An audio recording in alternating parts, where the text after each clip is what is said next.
Hey everybody, Dr. T here, and today we're going to be discussing empathy through the story of Lyric, a survivor, and their take on empathy for their abuser.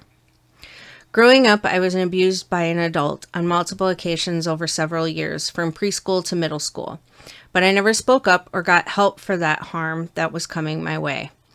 I kept this abuse to myself, and the person who hurt me never faced punishment for their crimes because they convinced me that if I told anyone, I would be responsible for the destruction of my abuser's family. For most of my life, I believed this lie, that it would be my fault if that family suffered, but it wasn't my fault. I was a preschooler who should not have been burdened with keeping that type of secret to protect the family of my abuser.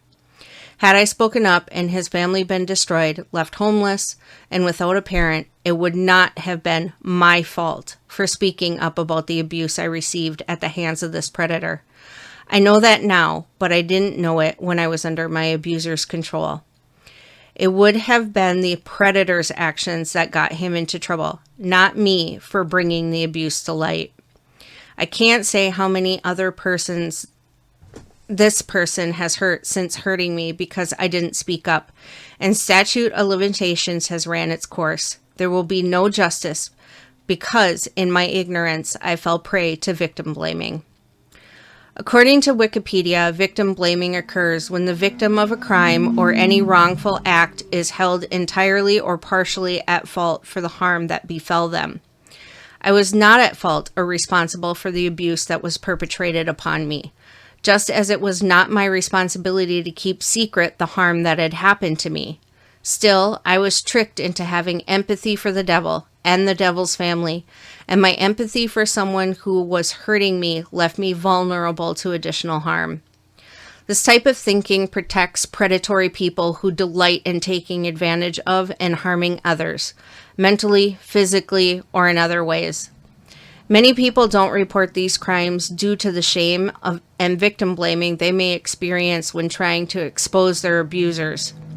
Victims should never have to worry if speaking about abuse will backfire on them, but victim blaming and shaming have become commonplace in our world. This attitude that abusers are people too, and victims have to have empathy for abusers, keeps victims silent. This attitude that the abuser isn't responsible for the harm they cause empowers abusers who like to torture, harm, mock, taunt, and cause pain in other people because they think it's fun. Victims should not be held responsible for their abuser's actions. It is the abuser, the person who caused the initial harm, who is responsible for and must face any and all consequences of the harm they caused, no matter how harsh. Homelessness, lost job, lost family, prison. Actions have consequences. Do not, do not allow an abuser to continue their devious acts. Speak up, speak out. Remember, it is not the victim's fault, it is the fault of the abuser. If you or someone you know is in an abusive situation, call the National Helpline at 1-800-799-SAFE or text START to 88788.